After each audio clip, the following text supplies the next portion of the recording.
Right now, Lithia Ford of Boise is buying used vehicles. How much you want for the SUV? I don't know. Well, Lithia Ford will give you more than that. How much more? More than you think. I'm not thinking anything. I'm thinking you might get even more than that. See how much more you can get at Lithia Ford of Boise.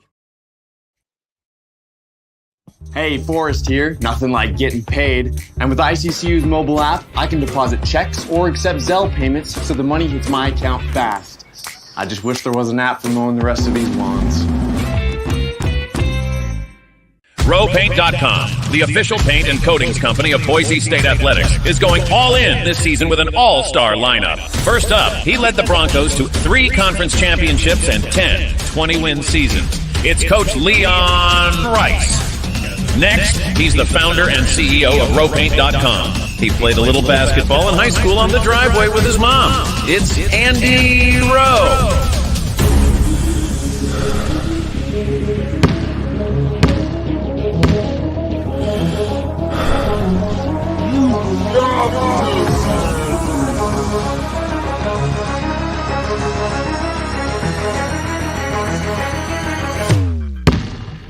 Oh, no. Want to just paint my house? Now that I can do. When I want Boise State to win, I trust Coach Rice to lead the Broncos to victory. And when I want the best painting and garage floor coating, I trust RowPaint.com to get that job done right.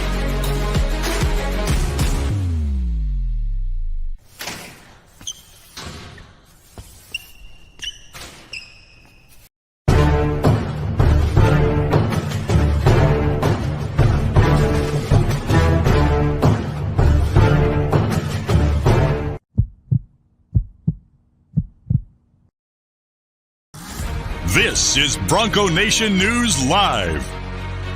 The best interviews, the most informed opinions, the latest breaking news, all from the top Boise State insiders. Today's broadcast is coming from the Cutwater Spirits Canned Cocktail Studios. Check out one of their more than 30 flavors of pre-mixed premium cocktails at your local gas station or grocery store. Cutwater Canned Cocktails is perfect for your next game day tailgate party. Now, here's 4-time NSMA Idaho Sports Writer of the Year, BJ Rains, with another edition of Bronco Nation News Live.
How about that, Mike Prater, to start off your Monday morning? Our first appearance, Mike Prater switching to Mondays. Welcome on in, Bronco Nation News Live.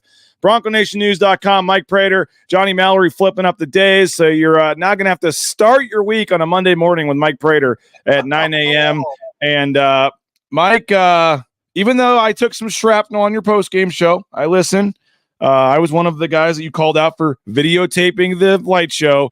There it is. I used it to start the show, and I thought that was pretty darn cool, and I thought it was a good way to kick off the show today. A victory Monday for Boise State football. Yeah, I'm fired up. That's good music. That's good video. And I've seen that video about 5 times since the game. But, yeah, on Saturday night when they played it, it was the last thing I could care less about. Boise State, I think, was still losing 27-21. and everybody's trying to make it look pretty and look nice. And I'm just thinking this football team is a mess right now. And then all of a sudden they just go off and take care of business. And in hindsight, what happened inside that stadium in the second half on Saturday night is exactly why, one of the reasons why Boise State won that football game. So kudos. And I know we're going to dive deep into that because I truly believe in 30 years of covering Boise State football, that is one of those rare times where the intangibles outside of the football team made a major, major contribution. And I'm talking about more than just crowd noise, a major contribution to a victory. That was really dang cool, BJ. Robbie Robinson says the lights were amazing. Proud of Nate Staley, proud of Bronco Nation for showing up, being loud, staying through the game. It paid off. Fourth quarter transition, chills. We hadn't really seen the whole show, Mike. And again, the third quarter one, Boise State was already either in the lead or back in the game. By that point, there was one in the middle of the third quarter. I'll see if I can pull it up real quick because I've got it somewhere here. They had the wave. I think I have the wave here somewhere. I'll try to pull that up. But they did the wave in the middle of the third quarter, and I thought that was really, really cool when they busted that out. I wasn't sure how that was going to look. Obviously, with the it was dark and there wasn't a lot going on, and that's the thing they can do though now, Mike, with the lights is they in the past you had to wait 2 minutes to fire them back up. Now, like any time for 5 seconds, they can just turn the lights off. And here was the wave that they did. I got this was pretty cool. You had the kind of hard to see, but with the lights, Mike Prater, middle of the third quarter, a random timeout, and you got the wave going on with the lights. What you think of this? Give the lights. Cool. It was a really cool idea. It was a reinvention of the wave.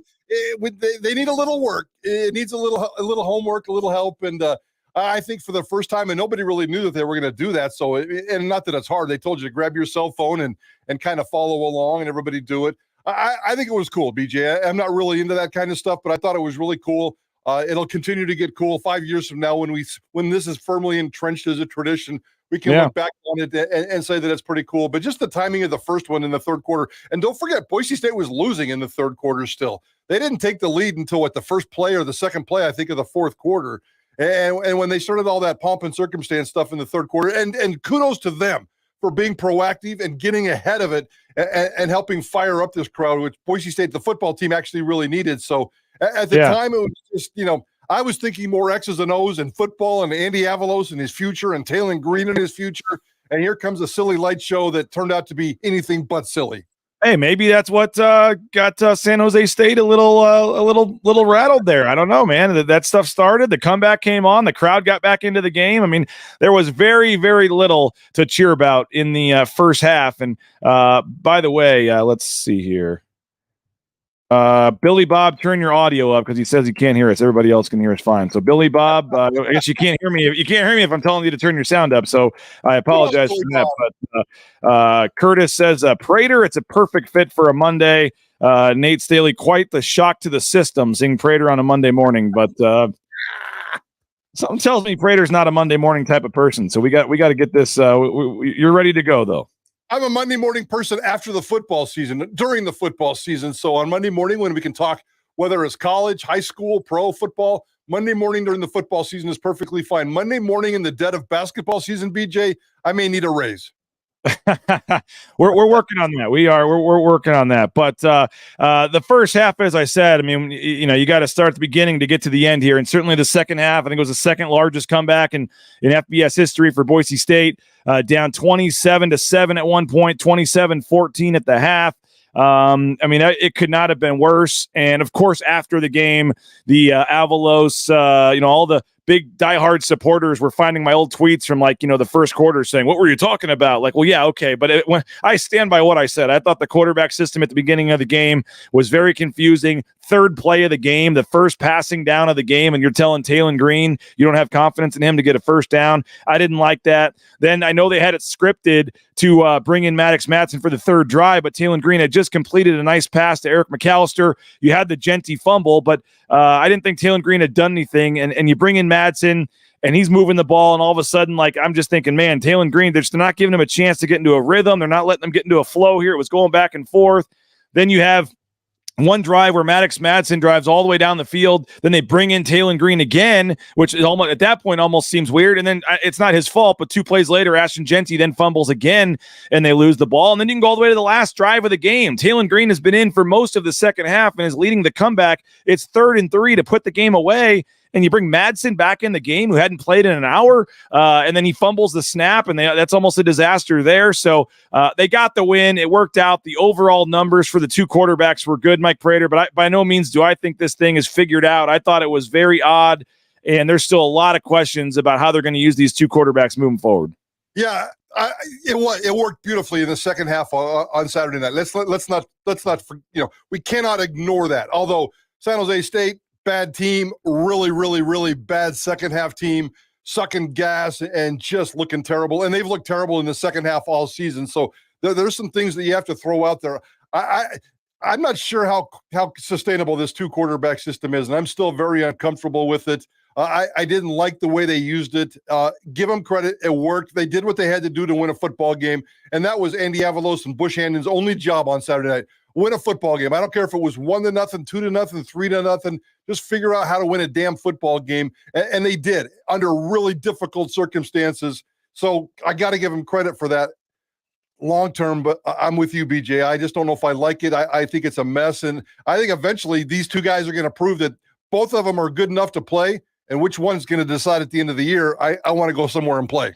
Yeah, and I think that I think that in that game in particular, I mean, yeah, both of them are good enough to play, but I also think that one of them is good enough to win. I don't think you need both of them, at least as much as we saw. And like I said, right off the bat, the 3rd play of the game is making the switch on the first passing 3rd down to Maddox Madsen, and then it's an incomplete. And let's be honest, Mike, like, if Maddox Madsen is supposed to be the superior passer here, like we didn't really see that in that game last night. In the game the other night, he threw an interception. He had multiple wide open receivers that he missed. I mean, he made a couple nice throws, but it's not like Maddox Madsen is Brett Rippon coming off the bench here to make some passes. So we'll see moving forward, but I'm not necessarily sure that Maddox Madsen, at least in that game, is a significant upgrade in the passing to Taylon Green. And if that's the case, I think Taylon Green's legs, sure, Maddox Madsen ran a couple times, had that nice touchdown. I still think you saw Taylon in the second half. I think he had 40 yards on 5 carries.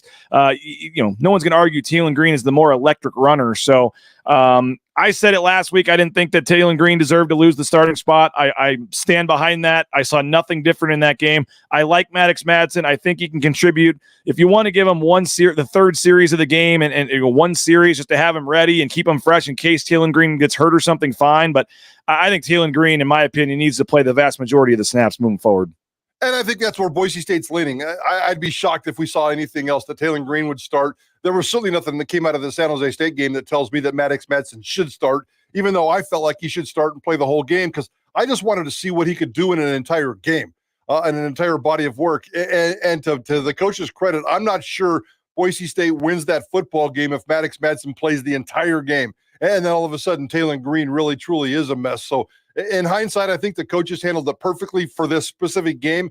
But they got themselves a juggling mess on their hand. And how long can you juggle? How long can Bush Hamdan do this? How long can he work this magic? So, I know there's a road trip to Colorado State, and then there's some bye week and some time, and then Wyoming comes to town. But I can't wait to see how this plays out because I still have a million questions. I think the key is Nathaniel Wilder says 1-0 with the light show. So there you go. Exactly. They're undefeated. Let's see. Wholesome is saying, I really hope Wyoming versus Boise is a night game. That'll be in a couple of weeks. We'll find out that time. That would be big for Boise State. We'll find that out, I guess, Monday. Would that be today? Yeah, we'll find that out today, I think, right? Or no? The bye week. Yeah, we'll next Monday. Yeah. Monday, because you have the bye week thrown in there. I forgot about that. So we'll find out next Monday the time for that Wyoming game. Bronco Nation update says this is Taylon's team. John Reagan, what a pleasant surprise. Looking forward to some Prater truth serum this morning. On to the QB issues. Taylon Green had a beautiful deep pass in the second half. I thought the quarterbacks, again, I thought Taylon Green had is he, Peyton Manning out there with the precision on his passes? Like, no. And I agree with you about Maddox Madsen. And I agree with you about, I think this about Taylon Green too. Whichever quarterback, if they would have just played one quarterback the entire game, I think they would have won that game.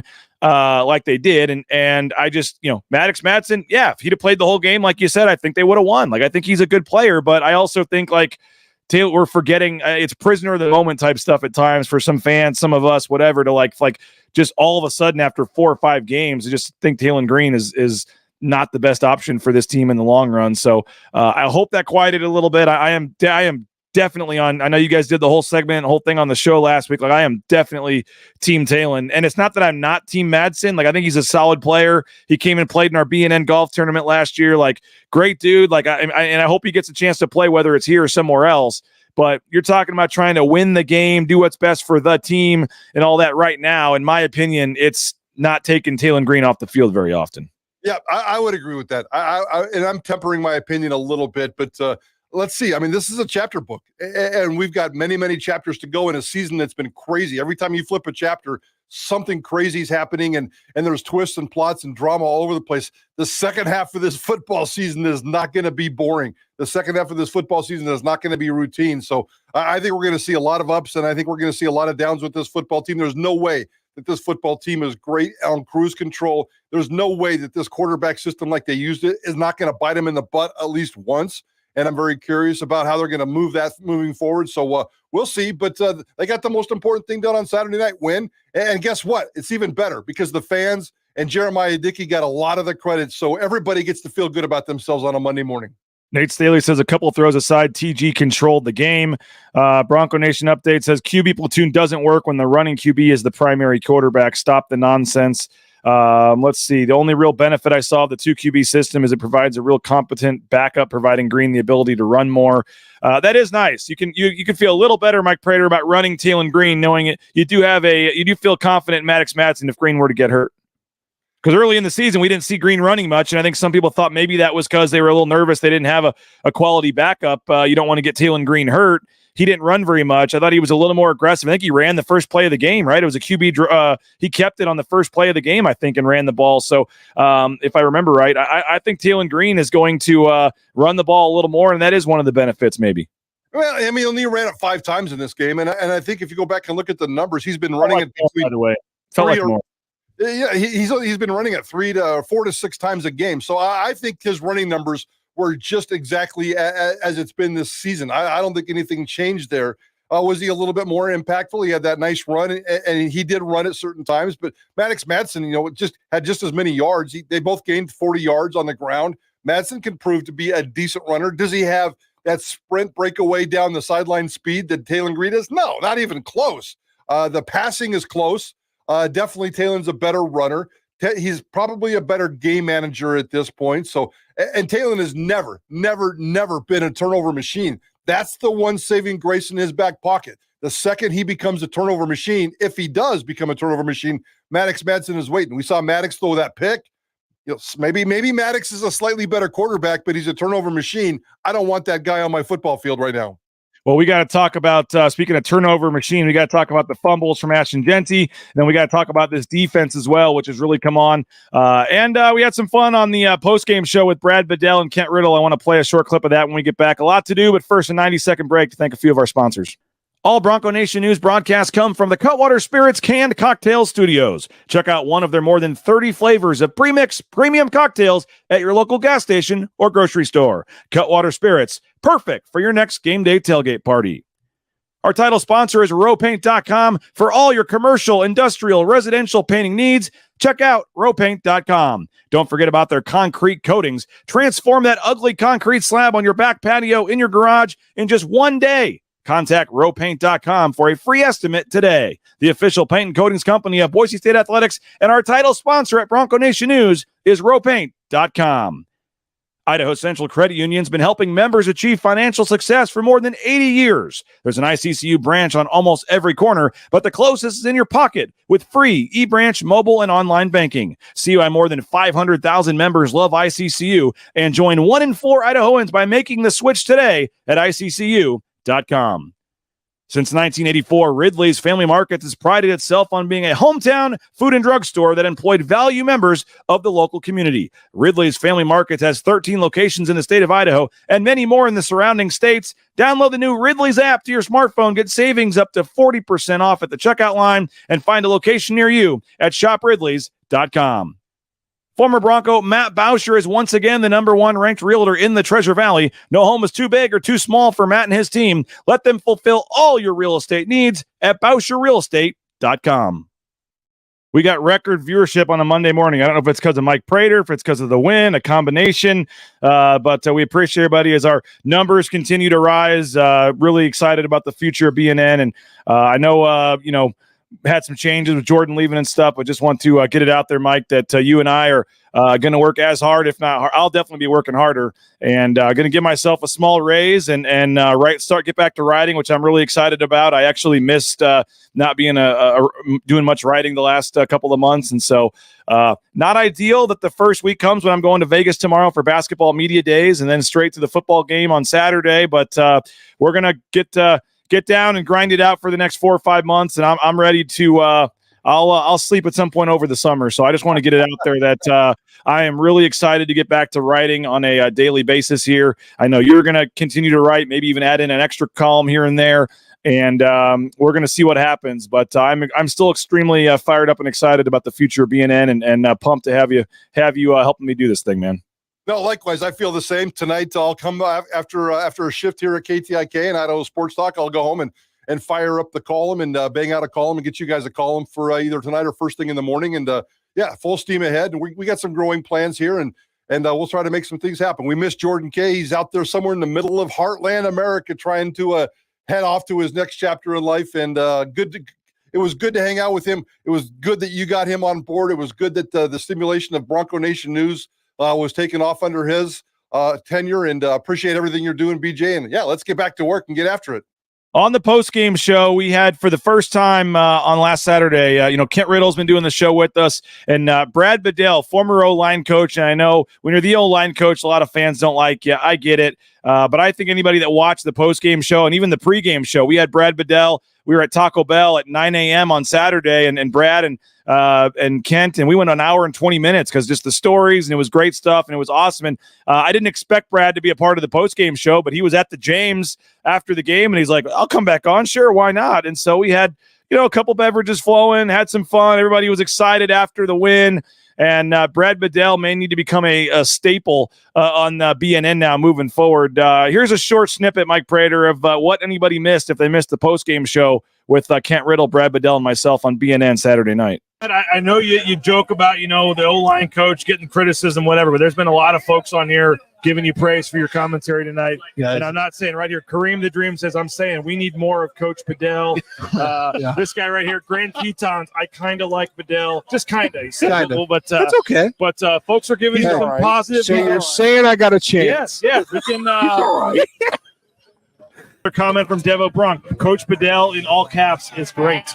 So there you go. You never knew all because I'm not because they didn't run my ass on Troy on 4th down on quarterback sneak. We didn't get it. Troy. I remember all of them. You keep the receipts, huh? Yes. Jared says Bedell needs to be a head coach. So I don't know if you're looking to be It'd be the greatest year of our lives. I think so. Someone's asking for your Venmo so they can help you get another Coors Light. But you're Hey, you know what? I don't have Venmo. Coors Lights. I want to appreciate the Coors Brewing Company. We go all night with these people. I mean, I'm good. I was trying to end it, but I'm good. Let's go all night. No, come on. What's the next one? Come on. Let's go. We're gonna. This was kind of a one-day thing, but I mean, now that I'll folks do are this. liking it, give me a call. The rest of the home games, at least, we may need to the Wyoming game in a couple weeks. We may need to make it happen. We actually have a way better show. I'd love to. I've had a hell of fun. Yeah, you guys talking are everybody's loving it. There's saying thanks. The R-rated show. Yes. Yeah, BNN After Dark. Yeah, you're good. You're good. It's like Skinamax. Yeah. For the first time in a long time, there's someone that says keep Bedell. There you go. Dude, that's legendary. Whoever said that, I'll pay you later. I think it says Jessica Bedell. You know what? I love it. We finally outed Grand Tetons. I love it. You know what, Teton? I love you. Wow. I love you. Oh man, that was awesome. I've seen it like 10 times and I was still laughing there, Mike Prater. That was great stuff. Oh, the best part is when you bring up the head coaching and the reaction of Riddle in terms of he almost fell off his chair when he mentioned that Bedell was going to be a head coach. That was good stuff. Be the greatest year of our life. That was pretty funny.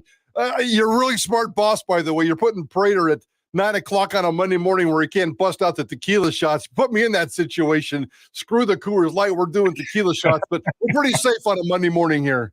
Yeah, at the James, they just the servers, they just happened to keep the drinks coming. It was a fun time. I really enjoyed it, and we had a young lady named Bree make an appearance. It was a fan that had also had a couple of beverages from Boulder, Colorado, at her first Boise State game. That clip's on social media, but go back and watch the post-game show. I appreciate Brad Bedell for jumping on. I think a lot of people that watched that may have had a different opinion of Brad Bedell than Brad Bedell as the O-line coach you wanted to rip. But, I mean, he recruited and developed Garrett Curran. He recruited and developed Ben Dooley. He still has, significant ties to the players on this roster, and so it was great to hear his insight about that. I mean, I clipped up a couple of funny clips. There was a lot of great insight, a lot of great opinions from Kent and Brad talking about this team, the 2-quarterback system, all that stuff. So go back and watch the post-game show. I would like to encourage folks to do that, and we'll see what we can do in terms of keeping Brad Bedell in the mix moving forward. But Mike, the defense is let's go Jeanty first, and we'll finish up with the defense. But just 2 more fumbles. I think that's 4 lost fumbles in 6 games. I know you got to keep feeding it to them. You don't really have a choice at this point with Helani out. I mean, do you just take it? I mean, what do you make of? Because there was a key drive there in the middle or late of the third quarter, and you had Tyler Crow getting key 3rd and 4th down reps because there was a series where they had benched him for one series. But what do you just make of the fumbles in Ashton Jeanty? Because he's so talented, but that's got to stop. Yeah, that's a tough one. That's 2 games now out of 6 where he's lost 2 fumbles. He lost 2 in the North Dakota game. He lost 2 on Saturday night. And this is a problem that created out of nowhere. I mean, go back and look at last year. I think he had 1 lost fumble in the opener last year, if I remember right. And I'm not even sure that they lost it. He may have gone an entire season without losing a fumble last year. And if he did, it was just the 1. Here we are halfway into this season, and he's got 4. And that could have been fatal on Saturday night. Those were bad fumbles. And I felt bad for Taylor Green because they both came on Taylor Green possessions, and that ends his opportunity. When you're fighting for playing time as a quarterback and your drive gets cut short because of a fumble, that takes you out of your rhythm. That takes you out of your flow. And I mentioned that both of those Ashton Jeanty fumbles on social media were during Taylor Green possessions. And I wasn't talking about the handoff or the logistics. I was talking about what it did to Taylor Green and his offensive possessions. That can't happen anymore. So Ashton Jeanty has a fumbling problem. Let's just call it what it is. 4 lost fumbles in the first 6 games. They come in spurts. When you see one, maybe are we going to get a second one down the road? So I don't know how they do. They preach ball security all the time. Dude, you got to get that fixed. And it's tough because, he does have 6 guys all over him. He refuses to go down, and it does leave it open for that extra guy to get that arm in there that he can't see that guy coming. But I mean, I've never been in that situation where 6 guys are on top, Pat trying to take the ball out like that. And it's just, I don't know what it's like. I mean, you can't tell the guy, you got to go down earlier. I mean, that's not his game. So you got to just figure out something. But, with George Helani out, and I do think George Helani is getting closer. My guess is after the bye week, he's probably back or close to being back. They try to get this through this Colorado State game probably. So that will help. But nothing against Tyler Crow, but when he's in there on a 4th down play where you really need to move, there was a huge play. I think it was Madsen threw the ball to Tyler Crow for a conversion. I want to say on 4th down or a key 3rd down. It was, they got to get that figured out, but Jeanty still is an amazing player, had a huge game again.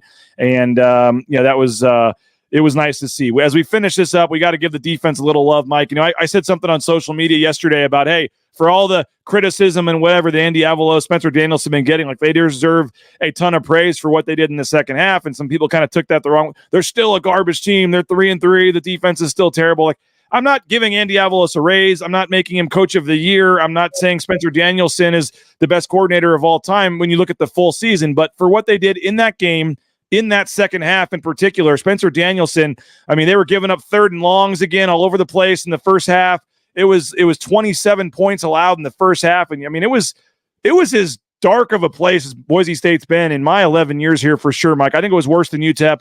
And you think about, as long as you've been here, I don't know what that feeling was like for you at halftime, but it was as bad as it's been in a long time. And I was just kind of thinking of they're going to be 2-4, another home loss, the direction of the program. What does it mean for my business? Like, it was just a crazy time to be sitting there thinking about it. And then to do what they did, and in particular, that was fueled by the defense and Spencer Danielson not giving up a single point. I mean, it was just punts left and right, turnover on downs. I mean, what Brent Brennan was doing with some of the timeouts and some of his fourth down decisions. I mean, I love Brent Brennan, but I didn't think he coached a particular great game in the second half. But I think Spencer Danielson, Andy Avalos, it hasn't been a great season, but in that second half, man, there's some stuff to build on there because that won them the game. Yeah, there's no doubt. Very opportunistic, still giving up a few big plays here and there, but not so much like they did in the first half. That first half was ugly. There was two things that I had on my mind at halftime. What's Taylor Green thinking right now? Because that had to be an all-time low point for him in terms of his Boise State career, maybe his athletic career, period. The dude's had nothing but success, and he's in there at halftime fighting for his job. His football team stinks. It's an absolute complete disaster, and everybody's wondering about the future. And I also wondered how many fans are going to stick around for the second half. I fully expected that stadium to be half empty. Neither one of them, to their credit, the fans stuck around, Taylor Green stuck around, and I think that was inspiring for the defense, which really played off the charts. They started stopped giving up the big plays. The defensive efficiency was spectacular for the first time all season long. So there's certainly something to build on, but I'm still worried. Andy keeps talking about we're getting there. Our time is coming. We have a young roster. We're maturing before our eyes. Well, I get it. And that was an important step, but I can't wait to see where they take the next step. And the next step, they can't go to Colorado State and take a step backward. They have to keep taking steps forward. Well, Mike, we got a lot of comments, a lot of people on here that I want to stay on for a few more minutes and do this, but we've reached our contractually obligated time to get you out of here. You guys have your show meeting. You guys have to start prepping for Idaho Sports Talk today. 3 to 6 today. I assume going to be a lot of talk on the QBs, and obviously we'll be hearing from the coaches today. Yeah, we're all going to be at the press conferences. We'll talk to Andy and the coordinators and get after this quarterback situation, get after this defense. But it's going to be a lot different Monday at the press conferences than it was last Monday, BJ. 3 to 6, Idaho Sports Talk, KTIK 95.3, The Ticket. You can listen online, KTIK.com. Download their app. You can get the show on iTunes as well. That's how I usually listen later in the day on the iTunes podcast. So download and subscribe to them on iTunes. And again, you can check them out on KTIK.com or listen live as well. I'll keep the show rolling here for a little longer, but Mike, we appreciate your time, though, man, and we'll talk to you soon. Thanks, bud. Have a great week. There he is, Mike Prater. Appreciate him for jumping on and joining us again. Mike Prater, the host with Johnny Mallory, 3 to 6 p.m. there. And we will keep this going. We got some time. I do want to throw out, if you got any questions, comments, I saw some. We'll keep it rolling for a few minutes. By the way, speaking of the postgame show, Mike Sanford Jr. is going to join. He's not junior anymore. I forgot about that. He's just Mike Sanford, and he is going to join us. He was never junior, I should say that. We just have always called him junior, but he never actually was, and we've started realizing that. Mike Sanford will join me in Colorado this weekend. I'm looking forward to it. He still lives in the area, and he's going to make his in-person BNN debut on Saturday, pregame and postgame.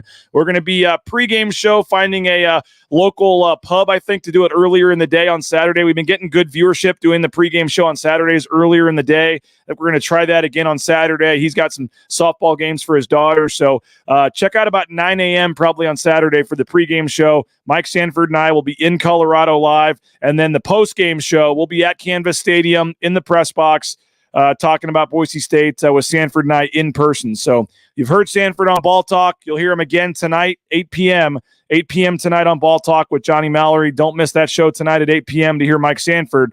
But then be ready for his instant postgame analysis live on the postgame show. He'll be at the game in the crowd with his family and then joining me for the postgame show. So looking forward to getting the analysis and the thoughts of Mike Sanford on the postgame show at Bronco Nation News. Let's see what else we got here. Robbie Robinson, great to see at the basketball scrimmage. Let's see what else we got here. There were some comments about George Halani and his red shirt. I can't know if I can find that right away. He does have another year. Okay, so does George Halani get a medical waiver if he doesn't play another down this season? So George Halani is a senior this year. Let me try to figure this out. George Halani is a fifth-year senior, I believe. Let me go back and check this out just now that I'm thinking about this on the fly. George Jelani, what was his first year at Boise State? And I apologize that I'm trying to do this on the fly here. But he got injured already once, but that was not his so he is a redshirt senior, and yes, he does have a medical left, I believe. He played in 3 games in 2020, so that can count as a redshirt because that was a COVID year, which didn't count either. So he may even have 2 years left, to be honest. He's a redshirt senior this year, but he has a COVID year left and he has a medical redshirt left. So I don't think George Jelani would do that, but I think George Jelani may still have 2 years left. The medical redshirt would be one of the 2 years. So he has a COVID year next year, but if he were to play in 4 or less games this year, if he does not come back from that injury, he would get the medical back, I believe. Some of you guys that know the roster may know better. Johnny says he has a red shirt left. So he has 2 years, maybe even 3, actually, if you think about that. He has the 2020 COVID year, which doesn't count. And then, come on, Double O'Neill, taking up a spot for a healthy let's not go there. He for sure has a COVID year, I believe, and then he may have a medical red shirt too. So I think he may have 2 years left.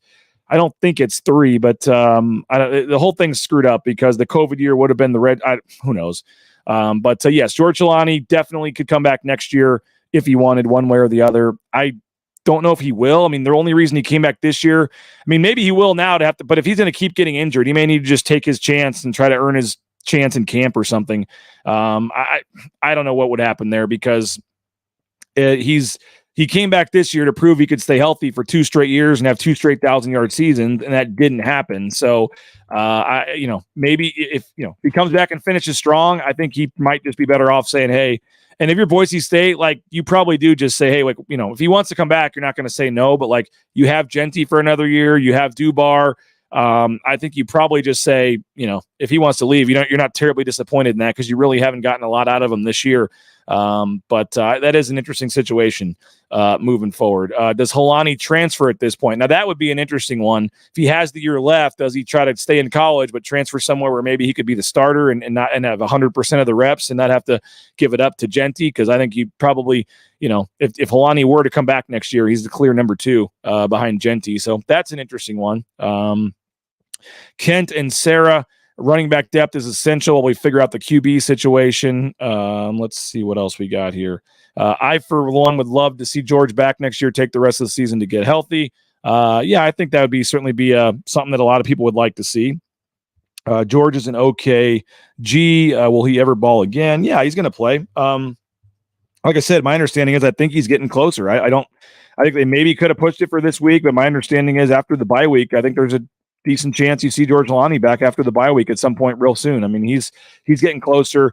If we'd had no turnovers or missed tackles in the first half, the game isn't close. Yeah, the Maddox Madsen pick was not a good one. The short pass right over the middle gave him the ball with great field position. San Jose State was already like inside the 20 or close to it at that point.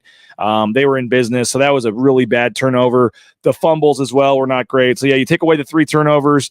I don't know what's going on with the missed tackles on defense. I mean, usually Boise State is a decent tackling team, and all of a sudden it just, in random games, there was they tackled pretty well, I think, in a couple games there in the middle, and then all of a sudden it kind of reared its ugly head again where they just couldn't tackle. There was a couple plays where I counted they missed like 3 or 4 tackles on one play and let a guy turn like a 4-yard gain into a 16-yard gain. I mean, it was weird at times. But again, I'm not saying Spencer Danielson is the greatest defensive coordinator of all time, but I think he deserves some credit for the second half, for them to do what they did and have as poor of a season as they have and have as poor of a first half as they had. And everybody wants him fired. Everybody wants Andy fired, to pitch a shutout in the second half.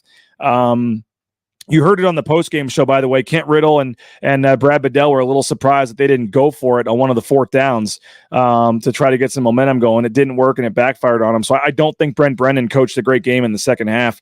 But I think Boise State deserves a ton of credit defensively for what they did. And I think that the shutout all the punts, turnover on downs. I thought they did a really nice job defensively. And are they fixed? Are they back? Is it 100% perfect now? No, I'm not saying that. But I think that you have to feel pretty good about where you're at defensively moving forward with this football team. So let's keep it rolling. We got a couple more questions, a couple more comments in here, but we do need to thank a couple more of our sponsors. We'll be back in 90 seconds. Don't go anywhere. A lot of great stuff still to get to. Your comments, your questions, get them in on a Victory Monday for Boise State. This is a Blue and Orange Store Monday here at BroncoNationNews.com. Go check out Blue and Orange Store. Get all your gear from them. Don't go anywhere. We'll be back in 90 seconds. Bronco Nation News is sponsored by Tommy Alquist and Ball Ventures Alquist, Idaho's premier commercial real estate development company. BVA projects specialize in office, retail, flex, medical, and industrial spaces located at some of the most strategic and visible locations in the valley. Need a developer? Looking for new space? Think BVA. At BVA, we are Idaho's developer. The Nicolason family and SON Management have proudly been operating Taco Bell restaurants in and around the Treasure Valley since 1969. One of the first to make a 7-figure donation to the Lyle Smith Society, they've also stepped up their support of Boise State athletics with the Taco Bell men's and women's basketball endowed scholarships. The Nicolason family and SON Management have committed at least $310,000 by 2026. Get more information on their financial support of Boise State athletics and find information on applying to work at Taco Bell at TacoBellWorks.com. Lithia Ford of Boise is a proud supporter of Boise State athletics and the official car and truck of the Broncos. Lithia Ford of Boise supports Bronco student athletes through NIL deals, including providing Ford vehicles to Taylon Green and Riley Smith from the football team and Paige Barsh from the volleyball team. Rain's family purchased our F-150 from Lithia Ford. Couldn't be happier with the purchase. Check out the all-electric F-150 Lightning or the electric Mustang Mach-E at Lithia Ford, and make sure to check out their full inventory of vehicles at lithiafordboise.com. The Blue and Orange Store is the perfect spot to get all your gear for your next Bronco game. The Blue and Orange Store has official Nike apparel, including jerseys, shirts, sweatshirts, jackets, hats, and more. Wear what the Broncos wear and get it at the Blue and Orange Store, the second floor of the Boise Town Square Mall, or get free shipping on a $40 order online at theblueandorangestore.com. The discussions, keep it coming. I'm wearing my SON Management hat, by the way. Appreciate the Nicolason family and SON Management. Got this at Taco Bell. Hopefully you join. I saw some of you guys there. It was great to see you. Hopefully you watched the pregame show. Joined us on Saturday. We were at Taco Bell. And it was great stuff. Hour and 20 minutes. Really enjoyed that. And thanks for those of you that stopped by. We gave Taco Bell gave away a couple tickets to the game. They gave away some socks, some hats, shirts. We had all kinds of cool goodies that we passed away gave away at the game on the pregame show at Taco Bell on Saturday. And then we were at the James postgame. So adding in some live broadcasts, having some fun. It's more fun than doing the show here in the Cutwater Spirit Studios. We like to get out and be able to see some of you and shake some hands and pass out some free swag. So we'll be doing that moving forward. Let's see what else we got here in the comments.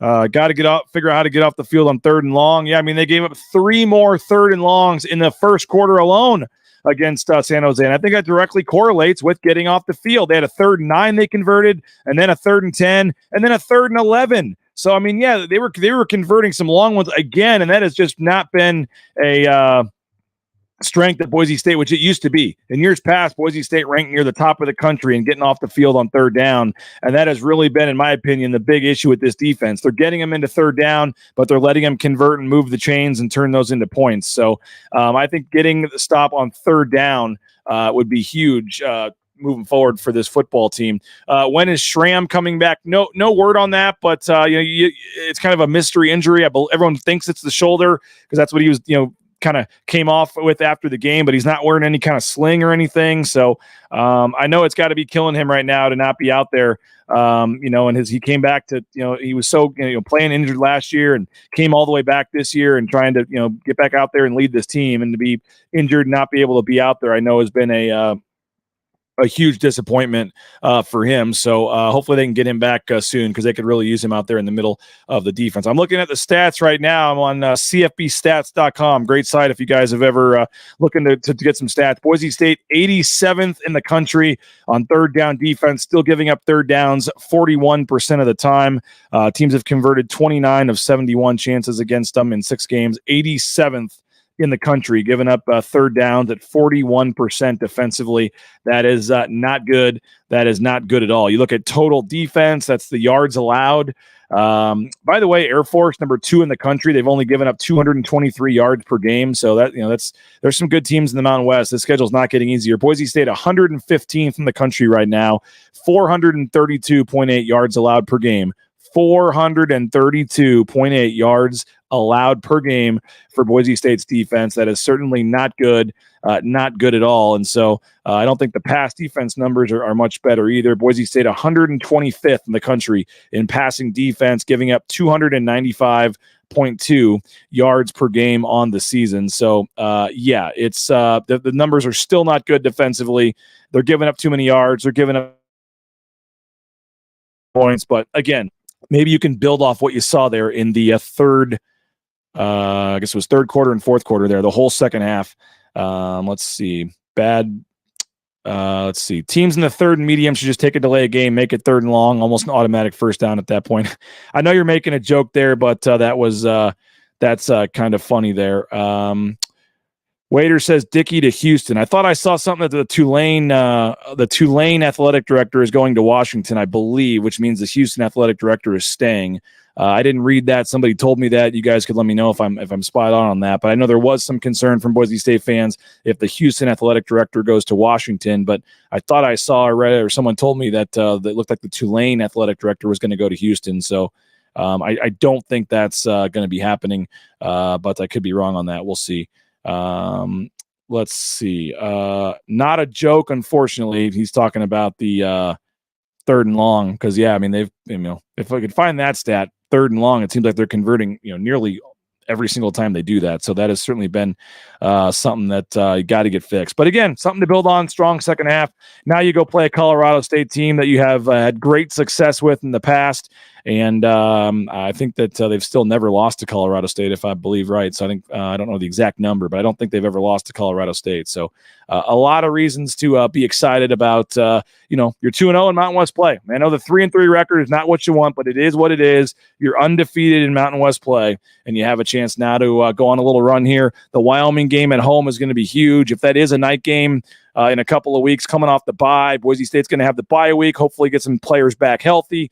And then you would have Wyoming coming in with the light show with maybe another sellout crowd for what is end up going to being a huge game. Because if you guys saw over the weekend, Wyoming just beat Fresno State. So Wyoming beat Fresno State. Wyoming is undefeated in the conference and looking pretty nice. So that'll be a very interesting game in a couple of weeks when Wyoming comes to town. You always get a physical brand of football with Craig Bull, and Wyoming's one of the surprise teams, I think, maybe in the country right now with what they're doing. I think they're 5-1 or 6-1 on the year. So that's going to be a tough game. Then you go at Fresno the next week. So those 2 weeks coming after the bye are just going to be massive in terms of how the season turns out. At Wyoming at home and at Fresno coming up in the next couple of weeks. So don't forget tonight, by the way, Ball Talk with Mike Sanford, John Mallory, 8 p.m. tonight. We got great viewership. So I don't know if some of you are just finding BNN for the first time or if you're a regular viewer, subscriber, we appreciate you. You can subscribe in the bottom corner of your screen there, the little red subscribe button. And then it's free, it's easy, and then you'll see our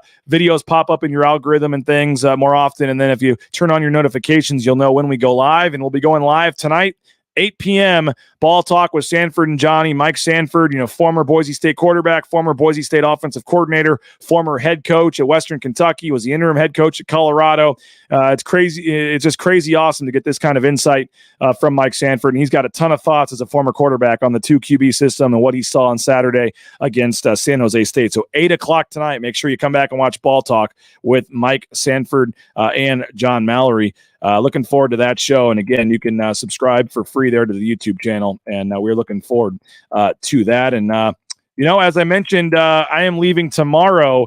BNN, again, not trying to toot our own horn or anything, but your subscriptions, your support of our sponsors is helping make this happen. And BNN is heading down tomorrow to Mountain West Basketball Media Days. We will be there for both the Women's Basketball Media Day and the Men's Basketball Media Day, Wednesday and Thursday this week. BNN, the only local outlet from Boise. You can't watch it on any TV station. You can't read it on any other articles, on any other website. the only outlet going down to basketball media days and making that investment to go down to Vegas for a couple of days is BNN. So hope you will continue to support us and tell your friends about us. And if you're on the fence about subscribing, we still have the $50 deal going right now using the promo code BNN50 deal. You see it at the bottom of your screen scrolling across. BNN50 deal, $50 for a full year. We also have the option, the $6.99 monthly option as well, if that's better for you. But support us, help us out. We're heading down to basketball media days. We're going to have full coverage. We'll interview Gordy Presnell and the women's players on Wednesday. We'll have Gloria Navarez live for an interview, the commissioner of the Mountain West, on Wednesday as well. And then all day Thursday, Nico Medved, Steve Alford, Richard Patino, Jeff Linder. You go down the line, we're going to get all the coaches and players, Brian Dutcher, San Diego State, live one-on-one interviews with some of the top coaches in the Mountain West Conference are going to join us on BNN Live on Thursday. We'll have some of the players, Isaiah Stevens, Lamont Butler. Looking forward to Jamal Mashburn Jr. And then obviously Boise State is sending down Max Rice, Tyson Degenhart, and Leon Rice. We'll have them on the show live as well. So you will not find coverage anywhere else of basketball media days like you will at Bronco Nation News this week. And then we will head straight to Colorado on Friday. So leaving tomorrow, gone 5 days. So shout out to my wife, Karen, for holding down the fort at home, and appreciate her taking care of the kids this week while we try to have a big week for BNN here and make some things happen. So basketball media days coverage Wednesday and Thursday, and then heading to Colorado for the football game on Saturday. So BNN will be on the road all week this week, and we'll have you covered, basketball and football, BroncoNationNews.com all week. So hopefully you'll consider a subscription. Again, $6.99 a month or $50 for the full year. And I'm fired up to get writing again. I'm going to have daily stories moving forward here. So a lot of exclusive content, a lot of subscriber content behind the paywall coming to the website. Mike Prater, as you heard, is going to have his column tonight. He'll be writing, I believe, about the quarterbacks, but we'll see. Mike Prater, you never know which direction he's going to go. But you can read Mike Prater's column as well behind the paywall. So hopefully you can make it happen. We'd love to have you. And I do have some Taco Bell gift cards left from the event the other day. So if you subscribe today, it's only $50, and we'll throw you a Taco Bell gift card. How about that? So BNN 50 deal. You sign up, and you get a Taco Bell gift card to take your family out to eat. So would love to have your support. Appreciate it. Excited, fired up about BNN and the future moving forward here. So we appreciate all the great comments. The ones about Karen coming in. Appreciate that. You're a rock star, Karen. I agree. MVP, Karen. Yes, Karen is the MVP, so I appreciate that. As Bill says, come on, dude, $50 is a bargain. I agree. Hopefully everybody will go ahead and jump in and subscribe. We would love to have you. Let's see. That's crazy. Basketball is amazing this time of year. But just with football season going on, I get it. It's tough to do. When I originally scheduled this, we obviously had some more help that was going to be covering football, but we'll make it do with both. And really excited to get down to Las Vegas this week for media days. And as I said, we'll be the only ones there from Boise. So if you're interested in basketball media day coverage, make sure you keep it tuned to BNN. So please subscribe. We'd love to have you. If you can't afford it, at least subscribe to our social media channels. These social media shows are free. And they're our gift to you, I guess I could say, thanks to our sponsors. So please go support all of our great sponsors and that make this show possible. And we couldn't do this without our great sponsors and without your support and with the subscription and things like that. So appreciate it. Hope you guys have a great rest of your Monday. The Andy Avalos press conference, we will attempt to stream live. Something usually goes wrong every time. The mic's not turned on. The questions go out. It's usually not our fault, but it is sometimes. We will attempt again to see if we can have a error-free show. But if something goes wrong with the audio, the sound, just give us a minute. It's a little tough down there. The internet quality is not great. There's a lot of things we're dealing with in the team room trying to set up for these streams. So doing what we can, and hopefully you'll bear with us. But 12 o'clock today, noon today, we will stream the coaches press conference, Andy Avalos, Bush Hamden, Spencer Danielson live on the BNN YouTube channel. So make sure you come back at noon for that. And then come back at 8 p.m. tonight for Ball Talk. Johnny and Sanford, 8 p.m. tonight. We'll have a fun show scheduled for you. So thank you, everybody. Congrats on the win, Boise State fans. It was a nice win. Hope you guys had a good Sunday, good Monday. BNN, our team in the Circa Survivor League, we are moving on. We had the Detroit Lions. So the goal for the dream of everyone getting their subscription refunded is still alive. We started with 9,200 people. We're down to like 1,500 or 1,600, something like that, 1,900, something like that. And BNN, it's under 2,000. And BNN is still alive in the Circa Survivor, 9.2 million on the line, and we're still alive. have not made our choice this week, but looking like it might be the Miami Dolphins this week. And also in the Circa Millions contest, BNN went 5-0 this week. We are in 147th place right now as we move forward here. So BNN looking pretty good. We're pumped, and it's fun, and we're looking forward to getting back to Circa. The media days are actually at Resorts World, but the BNN headquarters will still be staying at Circa and doing a couple shows from Circa as well. So make sure you get down to Circa next time you're in Las Vegas and check it out. So hope everybody has a great day. We'll talk to you at noon with the press conference, 8 p.m. with Ball Talk, and then Jay Tuss will join me at 9 a.m. tomorrow here at BroncoNationNews.com. So go subscribe, and we'll talk to you later. Bronco Nation News Live, Bronco Nation News.